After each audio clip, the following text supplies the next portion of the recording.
บัดนี้ก็เตรียมเดินทางไปหาครอบครัวตัวแทนให้เฮาพี่น้องท่านคำไหลเนาะท่านคำไหลบ่คำไหลคนมักแบะมักเลี้ยงแบะมื้อนี้เดี๋ยวจังไดก็สิบอกเพิ่นว่าสิมอบแบะให้ตัวนึง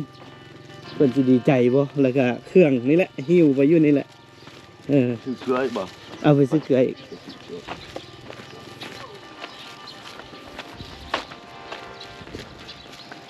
ตะเวนพี่น้องผมกำลังขึ้น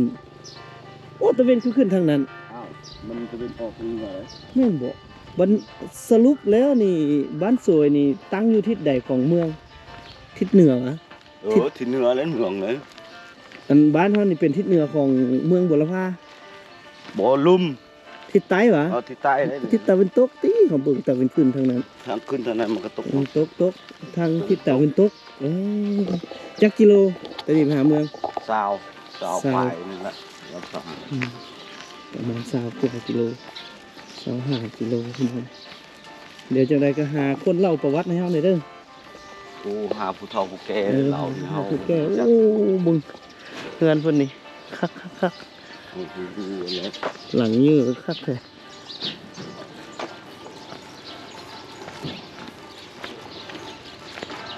บรรยากาศยามเช้าพี่น้องบรรยากาศยามเช้าโอ้สบายดี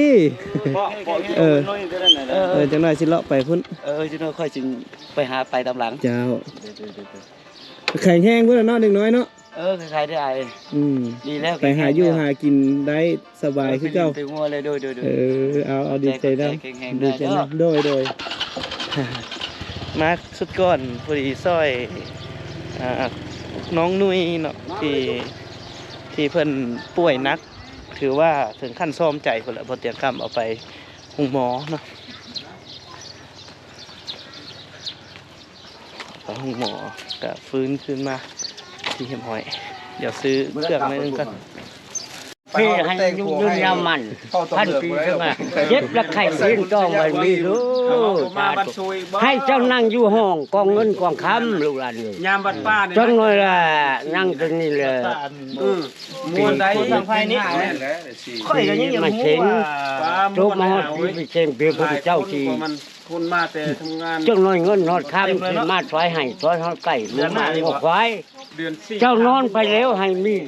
คำมาถอยเงินคำแก้เวรมาให้ก็ต้องคอยช่วยใช้ลูกหลังไหลมาเด้อลูกหลานให้จะมีชักดาเล็กที่ว่าบวงพิญาติพี่น้องได้แต่งของฝากมาหากับพันละญาณได้เมียหลวงกับพันละญาณนุ่มน้อยเมื่อนี่แหละเจ้านอนมีข่อยมาหกมาฉีเด้อทั้งสองคนนี้ใจละปีพม่าถอยให้ถอยมาใกล้หมูมังควายนอนไปเลยหมดจุดบ่เดี๋ยวเราลุงบ่ตาให้จะมีไปคือเรื่องพญาติไทยหงเลยแกก็ยกชูนาชูประธานโอ้เอาช่องนึงให้แม่ผู้อาจารย์เรียบร้อยพี่น้องนี่ซื้อในเลี้ยงกาแฟพ่อเฒ่าอีกอวยพรนะแม่เลี้ยงกาแฟล่ะเอาอวยพรแล้วพี่ผู้เลี้ยงน่ะอวยพรเพิ่นละแม่เขาหันทั่วให้ประเทศได้น่ะนะอย่าว่าได้อวยพรให้ถึกเลขอย่างอ้าวนี่เรื่องสาธุก็มือเข่งมือเจ้าคนจิตก็ไข่ก็ไอ้ก็จามกาแฟอันนี้เขาจามเขาปีเขาเดือนเขามาพักนวลเขาวันปีแจงแล้วลูกหลานเดินไปนี่แหละพวกข้าสาธุเลยอดพรให้แก่ลูกแก่หลานทุกคนก็แม่แล้วอยู่ในห้านเพิ่นคิดคนมีเฒ่าเขาคนมีแก่คิดอย่าเอาเบิกตู้เลยบ่ได้หมดอันนี้แหละสาธุเด้อนี่ลงเลยขึ้นทางใต้มีผู้ช่วยเหลือหรือก่อนขึ้นทางเหนือมีผู้ช่วยเหลือลงรถไฟผู้รักแรงผู้ได้แรงฝันคิดฉลึงอยู่ภาคน้ำเดี๋ยวโอ้ยจะดึงหาช่องฉลึงมาคอยกำเอาไว้มาเด้อลูกหลานอะไรเป็นไอ้เป็นน้องชาตินี่ชาตินาให้พบพ่อเดียว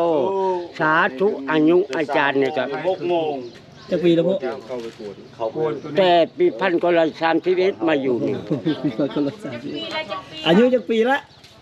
90 ปีจะเข้า100เลย105 ปีนี่หมดอายุสังขารของผู้กำหนดไว้เนาะเตียงผู้ข่าวผู้กองเราบ่บอกบ่แม่นนักสืบข่าวคือ เขามากวดกันเรียบร้อย คนมีคดีอ่ะ โมเมนต์เอาเมียหลายคนเนาะ 12เมีย โอ้ เขานี่ ลูกนี่รับมาจะเป็นชายเอาชาตุแล้วลูกหลาน ยานที่ใช้บ้านจะมา ได้ชื่อบ้าน ที่ใช้บ้าน บ่ฮู้ บ่ติด เดี๋ยวถามนี้จะบ่ถามดอกซื้อบ้านน่ะถามว่าเมียคนอบิดเอาอยู่ไส บ้านฉบู อยู่ไสบ้านสบู่บ้าน แข้งสวรรค์ โอ้สวรรค์เขต น้ำมาเลย โอ้ยามาคนที่2อันนี้ เข่งกอก แกนกอก ชีอาบอสสอง 2แล้วนี่ เมนชิโน 3เซโน ชีและพลาน โอ้สามสวรรค์เขตเบิดบ้าน เอานับแต่อัตปือเรื่องเฮ็ดครัวอะไรมันอยู่กับผม อันนั้น4คนแล้วนี่ ได้และพลานดงเห็น โหดงเห็นห้าแล้วนี่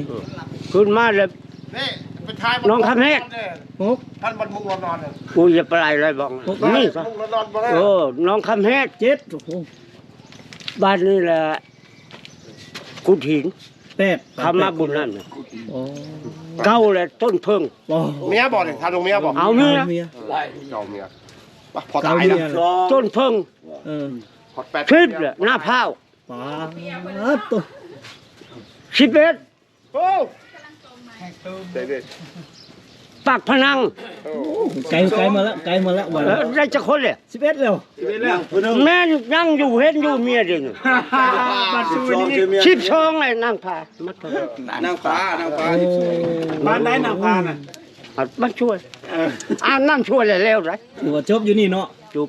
ความมีความดีอยากให้ลูกหลานหน่อยดู อ้าวลูกหลานเลยเพื่อมาชุกรเนี่ยลูกหลานให้อลี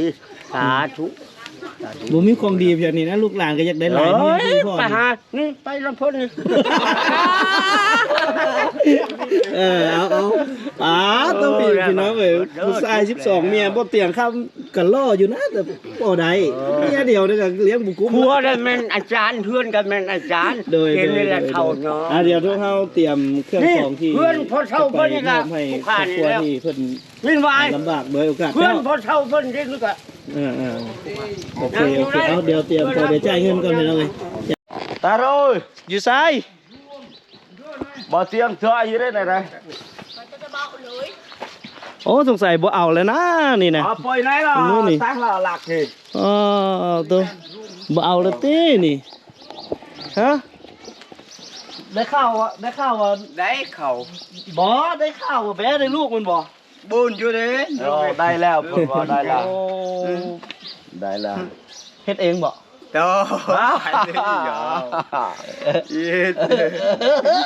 เอาตอนไหนเด้อมันเอาตอนไหนยามใดก็ล่ามไว้อยู่เพิ่นมีลูก โอ้เบทกมีตรงไหน บ่เอาไปหาเขา อืม คันบ่เตียงซื้อแบให้อีกนี่เอาบ่ เอา เอาแบเทิบ เบแnhẹเบแม่ เอาแบ โอ้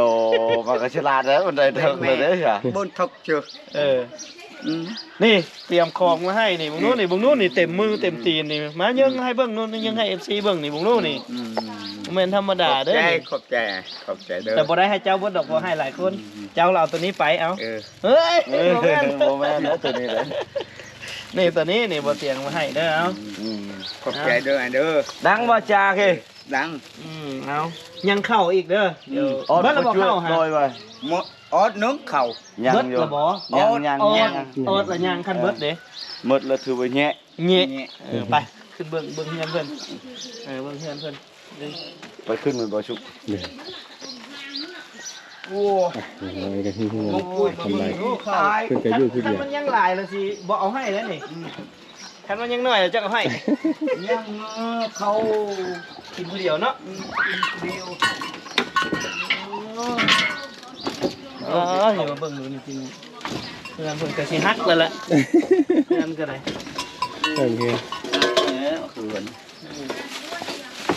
เก็บไว้ล่ะ เข่ายังเนาะเข่าอยู่ นี่อธิบายให้เราฟังเด้อตัวแต่มีตัวอย่างครับเดี๋ยวลงไปคุณจังอธิบายให้เราฟังเนาะใช้เข้าค่ะ ลูกปีเขา อันนี้เข้าบนเตียงสีนี่นะ อ้าว โอ้อุ้ยสายฮะจะมัดเอาเองเด้อ เขาแต่เขาชีหรือเปล่า กินได้กินที่บ่นี่ฮะ กินอยู่มันบ่ บ่ได้กินบ่กินเลยบ่กินข้าวเลย กิน ฮะ กินอยู่ไสซะคือยังคือเก่าอยู่ Lúc cái khẩu nhằng đấy. เออ เข้าตัวเก่ามาหันเลยเหรอ เข้าเพิ่นยังหลายพี่น้องเอาไข่นี่ก็กินได้อยู่บ่ đấy จ่าเบิ้นไปล่ะกินได้ ไปพี่น้องเดี๋ยวออกลงไปนอกกันนี่ละไปเงินคน เดี๋ นี้ ยวแม่ก็คือคืออธิบายเอาหน่อย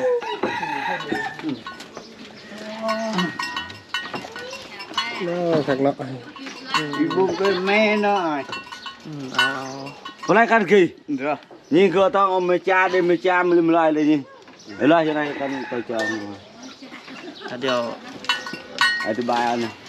นี่เนี่ยเอาตัวนี้เลยก็ได้บ่มากก็ได้ มันโบจักได้มันโบจักกองมันเองนะ คือเดียวนะ คือเดียวมันคือเฮามันคนเต็มนี่คนบ่เต็มจังเลยมันก็โบจักอะไร อธิบายได้เอา มานี่ตัวไหน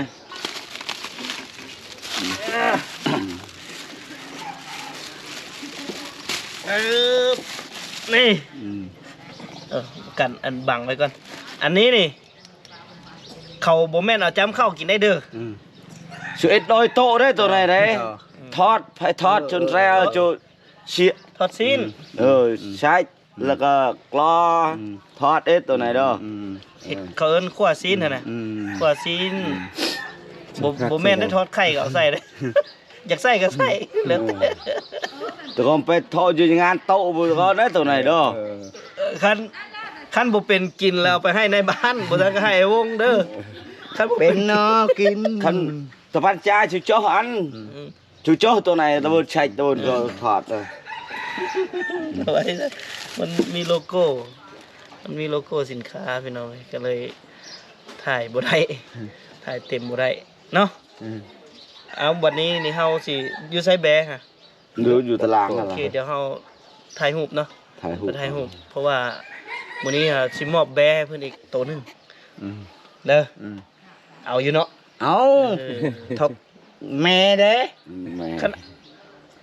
เอาแบเทิกได้บ่ซื้อให้นี่ได้ bên mẹ ai cái bạn ai em นี่ได้ใบแม่มันถึกบนไดเลยเด้ đây rồi đấy thọc đấy Thật cơn là cơn từ từ thực. thọc เออ cổ ก็ thọc ถึก thì bố mẹ แต่ก่อนสิมอบนี่สิเฮ็ดมัดแขนให้มื้อนี้น่ะแต่งดองกับแบเลย กินดองก็ได้ ดองก็ได้ ได้กินที่บ่น้องแบได้โอ้ได้กินน้องแบอีกเลยเอา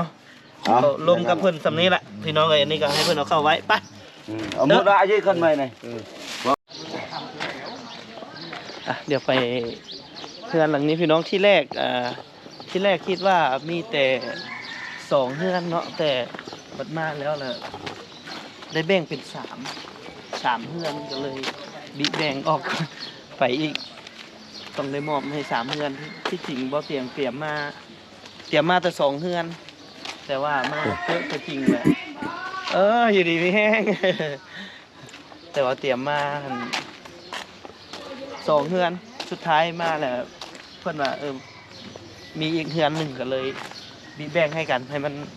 ถึงจะบ่เพียงบ่พอในครั้งนี้เนาะแต่ก็ให้ได้ซ้ำๆกัน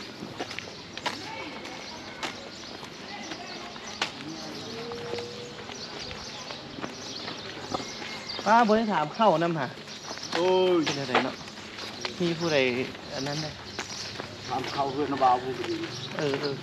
เจ้าไปหาเพื่อนนุ่ยแล้วเอาสิไปหาถามเขา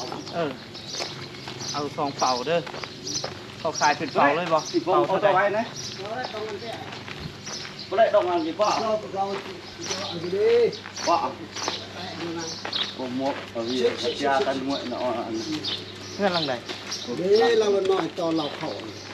โอ้อยู่ในร้านเข้าหั่น ต่อเราเข้า Cái này là cái da. Đó là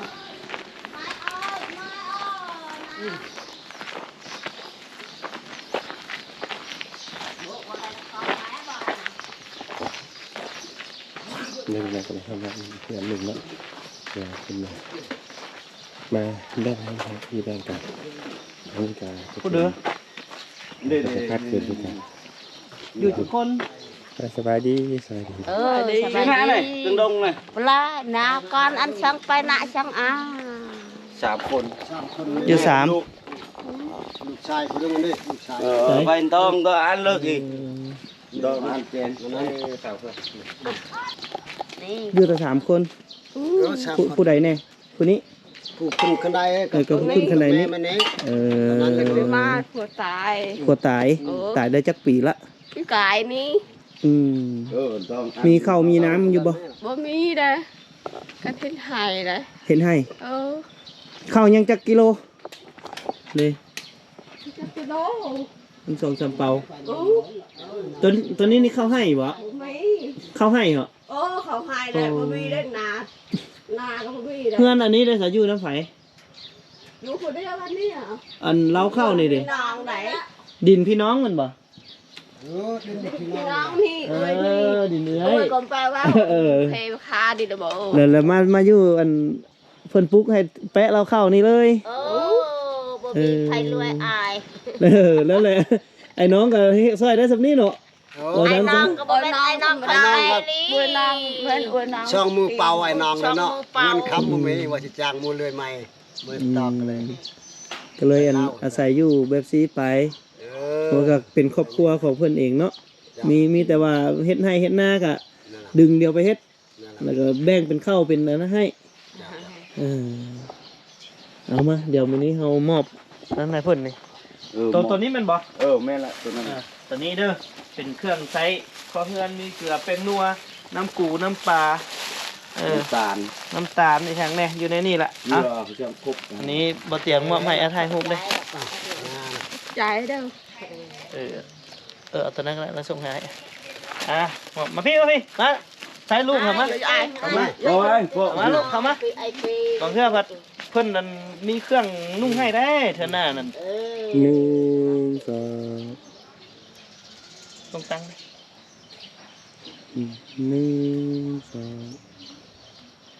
2 เข้าแล้วมามอบเพื่อนนี่บ่ เพื่อนนี่กับเพื่อนคำไร เดี๋ยวจังได้เอาสีเข้ามาให้พูดละ10-20 โล จังว่า ก็กุ้มไปอยู่หลายมืออยู่ดอก ได้ว่า อันให้เอาไว้กินปัดลูกปัดเต้ากินเพราะว่าเด็กน้อยนี่เด้อย่างบ่ได้กินคือให้ได้กินไข่ย่างบ่ได้กินนี่ต้องได้กินไข่เลยพี่น้องเพราะว่าเดี๋ยวจะขาดสารอาหารคือครอบครัวเท่าลุยเห็นบ่เท่าลุยที่บ่เตียงข้ามเอาไปห้องหมอในครั้งก่อนฮะก็คือย้อนขาดสารอาหารเนาะขาดสารอาหารแล้วเฮ็ดให้เลือดจางขาดเลือดบัดนี้ไปปัวเงินเพิ่นแพงกว่าอันเฮาสิมาซื้อของอยู่ของกินอีกเงินซื้อของกินก็บ่มีอยู่แล้วปัญญังได้ไปห้องหมออีกปิ้นปัวตัวเองอีกก็ยากอยู่แต่ยังอีกเฮือนนึงนี่เดี๋ยวสิซื้อไข่ตึมอีกไปให้เพื่อนเพราะว่ามันก็นี่ได้ดีแบ่งกันคนเล็กคนน้อย คันหัวหน้าบ่ฮอดเดี๋ยวตายเลยตายมื้อนั้นเนอะ คันบ่ไปองหมอ ผู้ซ้อมใจเราก่อนเนาะ เอาไก่ซ้อมใจ ไอ้น้องก็ได้แต่ไปนอนเบิ่งเงินบอก ยงหดยาได้ไร ซื้อหยังบางน้อยๆนี่เท้าหยังเว้าเองมานี่ ต้องไม่ไอ้มือไม่กี่ บ่ยานไว้ ต้องไว้ นี่บ้าเอาไข่มาให้กิน ต้อง ต้องนั่นล่ะ เอาอีนางนี่ซื้อหยังลูกซื้ออีเตยเฮียนอยู่ห้องใดลูกป .5 บ่ได้เฮียนแล้ว บ่ได้เห็นแล้ว ออกแล้ว มีเงินเอามีเงิน แต่ก่อนมันเฮียนอยู่เมืองพุ่น พลังบุญมันเฮียนน้อยอยู่น้ำปลามัน โพเสียแล้วแหละบ่ได้เฮียนเลย โอ้บ่มีเงินมีช่างชื่อพับชื่อซานนั่นมีช่าง คือกายนี่ คนกำลังเฮียนมันเนี่ยได้ เดี๋ยวฟังอายถามนี่ว่าพี่มาไกลๆอาย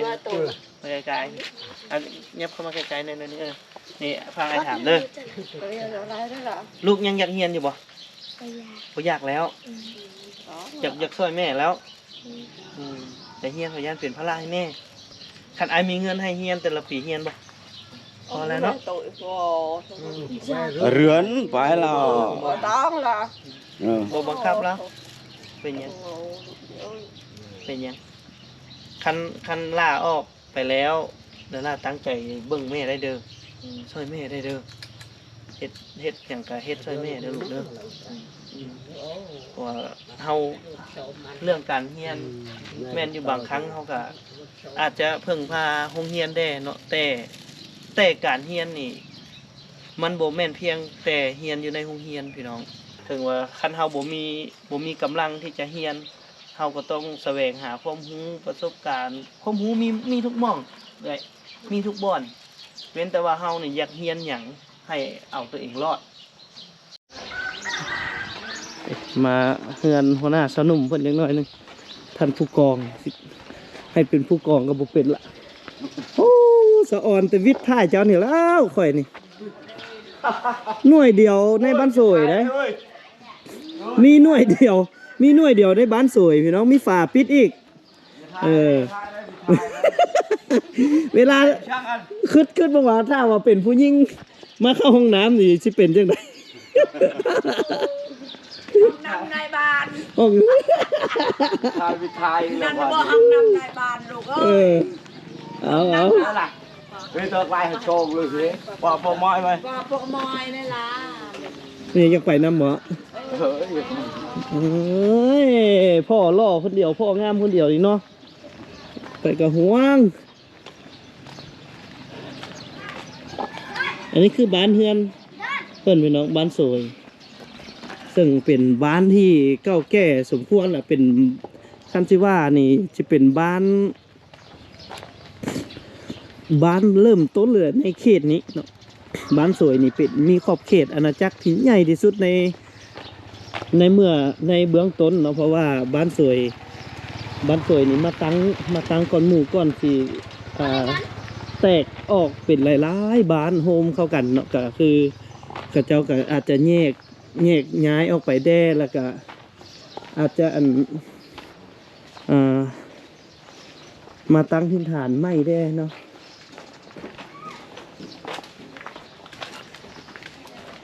โอเคเฮือนน้องนุยเฮือนน้องนุยอันนี้โอ้ไอ้นิ้วไอ้นิ้วนี่ลุงเล็กเฮือนเพิ่นใช้หมอได้อันเทียมหมอนี้บอกป้าตัวบัดนี่คือหน้ามันคืออันบดจ้อยคือตะเก้าวะฮะหน้าตาหล่อเลยบัดนี้นี่แข็งแรงค่ะขึ้นไปเบิ่งกันจะว่าได้ไอเตียงเลยเอาไปทานเข้าด้วยบัดนี้โดไปไหมไปถามมึงเข้าเนี่ยช่องเป่าเด้อตัวเอาเป็นยังอีกอ่ะนะใครอีกน่ะแต่มัวมาไม่ได้สบายเลยน่าตัวหน้าแดงหูนั่งลงดูนั่งลงไอ้นุ้ยเนาะขี้ดื้อได้แล้วเห็นแล้วบัดนี้เห็นไอเตียงแล้วบัดนี้จ้ะตอนอยู่ห้องหมอแล้วแนมเบิ่งกับบ่เห็นเนาะจ้ะว่าตั้งแต่ออกมาหั่นแล้วแม่นเป็นอีกเป็นตลาดเลยอะไรเช้าเลยนั่นแหละ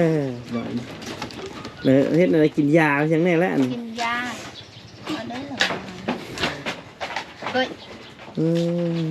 เอาเบิ่งเดียวข้างแน่เลยอย่าไปปล่อยให้เป็นจนคือเก่าอะไรอันตรายมันเป็นอะไรอาการมันบ่มีเลือดวันนั้นคันว่านี่เด้อสิแนะนำตึมคันว่า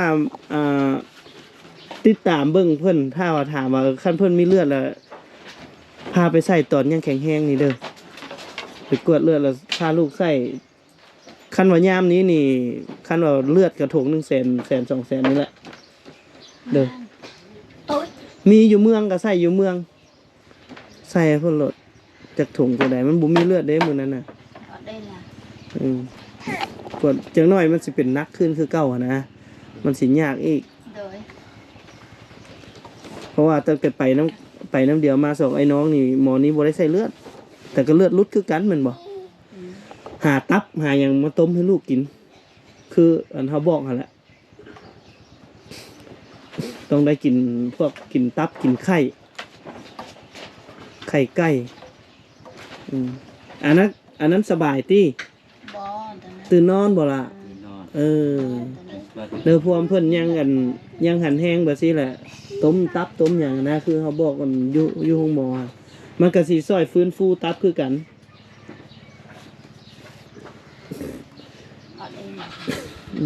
เอาเดี๋ยวมาเยี่ยมเพิ่นคืนอีกพี่น้องก็หมอนุยดีใจแล้วหมอนุยไปใส่เบ็ดได้แล้วเนาะเฮ้ยเนาะเนาะ อย่าเฮ็ดอีก บอกหาย ลงโรงเรียน จ้ะ ไปเฮียนที่ห้องแล้วมาให้อัน บ่ห้า เดี๋ยวอันนางนั้นปอหยัง บ่ห้า ปอห้าคือเดี๋ยว เบาอะ เออ ว่ายังเว้าบ่กินใหญ่แข็งแห้งมาแล้วไปรับใส่เฮือนอายเด้อเบามันสิใส่ยังไงก็เฮ็ดเด้อตัวละใหญ่น้ำมันแล้วเฮาเว้าเฮาบอกหลานหั่นนะ เออ อย่าไปประมาทอาทานเพิ่นเฮาเว้าอันไปเฮ็ดเวียกเฮ็ดงานอยู่เฮือนเล่าก็ได้เฮาเว้าเฮ็ดนำเพิ่นเลยตัวใหญ่เลยได้ใหญ่มาแล้วให้เบิ่งเพิ่นเบิ่งโตแล้วเฮาเว้าเฮาบอกให้มันนั่นนะตัวแข็ง หู ๆแล้ว ความนี่เด้เห็นก็ทักทาย มันก็เฮียนแบบยืนมือบอกโอ้มีเวียกหยังเฮือนอายนักหน้าเลยกะเห็นน้ำเพิ่นนั่นแหละตัวใหญ่น้ำเพิ่นเลยกินบ่ใหญ่น้ำเพิ่นก็ตายเท่านั้นแหละเฮาบอกคือกินอยู่เท่าที่เฮาเอาเงินเอาคำมาใส่มันนั่นก็ตายหั่นน่ะมีแต่ตายลูกเดียวเท่านั้นแหละนี่ได้เตียงเอ้ย เลย ตายชิงเดียวแหละ มื้อนั้นน่ะตายแล้ว อ้าวให้ละบาดนี้คือบ่สิได้ ค ขึ้ น นมา พยายามนี้ข้าวน้ำยังมีเป่านุ่งช่วงเป่า ลูกยามแดงข้าวกินบ่มีนะเอายังหมดแล้วข้าวกิน ขึ้น เช้าเด้อเช้าไม่นาน เนาะโอ้ไปน้ำเดียวเท่านึงแล้วเราอ่ะบ่ได้ไปเนาะผู้นึงอีกเนาะไปเนาะ อันนั้นแม่ไม้ ไม่ไม่อะเนาะมีแต่ผู้สาวเนาะ น้องสาวเรา โอ้ยมีแต่ผู้สาวว้ยโอ้คือเก่งแท้เคยแล้วบ่เคยถึกปิ้งแล้วบ่เนาะไอ้ถึกปิ้งได้อ๋อนี่เฮือนครัวโบราณเนาะเฮือนครัวดั้งเดิมบ่แม่นโบราณนะพี่น้องเฮือนครัวดั้งเดิมโอ้เบิ่งแม่นไอ้ซังอันนี้มักสลีเอาไว้เฮ็ดแนวเหรอบ่เอาไว้เฮ็ดแนวบ่อ๋อคักแหละหิ่งข่าได้อันนี้เพิ่นเอิ้นเนาะหิ่งข่า ขาวคนเด้อกินขาว อันนี้บ่ลูกโอ้ยป้าบรรยานแขกล่ะบรรยากาศพี่น้องกาครัวเฮือนครัวพี่น้องเฮือนครัวแบบดั้งเดิมกะสิประมาณแบบสี่เลยเนาะอันนี้คือเฮือนครัวแบบดั้งเดิมแท้ๆเลยนี่เนาะพี่น้องเอาไปนี่เราภรรยาเนาะภรรยาจะอยากลูกอะไรเอาลูกน้อยเอาตื้มอีกเดี๋ยวย่างเป็ดละเอาอีกย่างเป็ดเหล่าอีก เรื่องการเท่าไหร่ จ้า เอาน้องตื้มอีก เป็นตาสิมี จักคนแล้วก็ไอ้วง 7 คน ยังหกตายผู้หนึง ตายผู้หนึ่งอันเด้ 6 คน ยังหกคนเบิ่งละเฮือนทุกข์ยากลูกเอ้ย ดีแล้วบ่แม่ทุกข์ยากนั่น ทำเนี่ย ทุกข์ยากละดีแหละใครก็ทุกข์ง่ายคือเฮานี่ทุกข์ง่ายก็จ่ายเงินเบิดละทุกรถเฮานะ ลูกประเงินอัตรา เฮ้ยดีคันมีเงินอัตราก็ดีแล้วบ่บ่ทันสิได้มาขอข้าวอันไอ้วงกินบ่นี่ ชุกขึ้นเข้า มายามเฮือนผู้กองได้จักหน่อยหนึงอันนี้แหละแม่หวะ แม่ แม่ละเบิ่นี่ แม่คิงๆเลยแมันบ่ แม่คิงๆอ่ะ เออ ลูกชาวช่องคนลูกชายช่องคนตายหมดชามคนนั้นลูกเอ้ย เหลือผู้เดียวนี่ เหลือผู้เดียวนี่ อ๋อคือบุญดีแท้คือมีบุญหลายแท้ไอ้ว เพิ่ ง น นี่ เพิ่นบ่จงอันนี้ก็เป็นมาเป็นหมู่ เลยบ่มีผู้เบิ่งผู้แย่ง บ่มี นี่เนาะ ผู้เอิงผู้แยงอ่ะ โอ้ ถ้าเพิ่นจงตัวนี้แหละบ่ผัวก็ตาย โอ้เฮานี่ได้ฮู้จักกับคนมีบุญหลายได้นี่ข้าวลอกก็คือตะโบนเลย ได้ฮู้จักกับคนมีบุญหลายได้เหลือผู้เดียวนี่ ลูกอีแม่4 คนเพิ่นว่าเหลือแต่ไอ้วงโอ้บุญโอ้ยตัวจิลีดบ่ไอ้วงที่นายโอ้เอาซื้อวะหรือว่าจังไดนี่ โอ้ยลานเจ้าไปการคืนนี้นะ ไปการคืนนี้ตัวน้อยแทบล่ะ จินายแบบกลางทุ่งกลางดงอะนะพี่น้องแม่ล่ะ น่ะกินข้าวจักหน่อยหนึงกินข้าวยามไอ้วงกันมกเขียดน้อยโอ้ยมันก็สุดยอดแล้วพี่น้อง ขวดจะได้เนาะ ขวดจะนายอีกบ่มีหยังกินพี่น้องแบบนี้แล้วบ่มีหยังกิน